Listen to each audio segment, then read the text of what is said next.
These three books is God's authoritative voice, his authoritative answer to the question, how do you help a community flourish who doesn't even want God, who's not even interested in God? Maybe they're actively trying to push God to the side. Maybe they're just indifferent.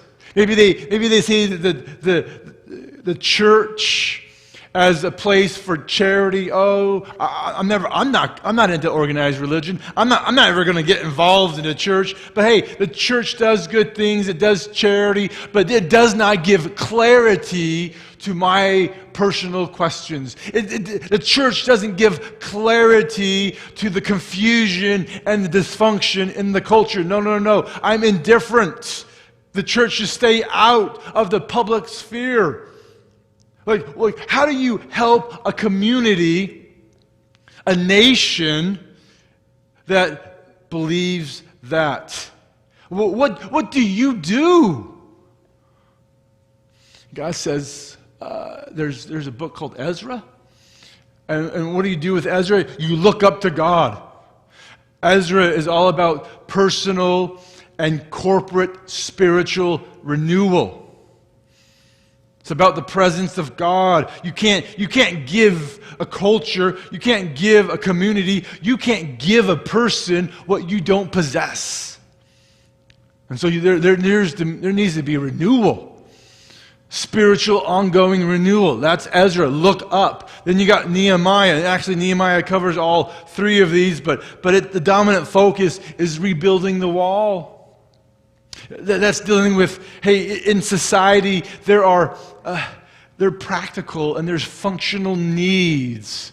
And by loving your community, loving your neighbor, you're going to meet these very practical, functional needs like affordable housing and good jobs and safe communities. Things that are built well. All right, that's rising up.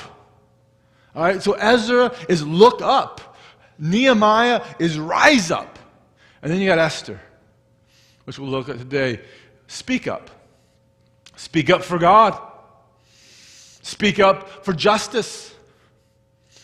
Speak against injustices. Use your influence, use your privilege in a way that moves you, that compels you to speak up. Ezra, Nehemiah, Esther, God's authoritative answer to the question, how do you help a community flourish? You need all three, right? And if you just focus on one or two and you don't understand the look up, the rise up, and the speak up, then you're gonna announce, you're gonna live a distorted good news message. And the good news is kind of stripped out. And you don't want that. A church doesn't want that. So we need embrace.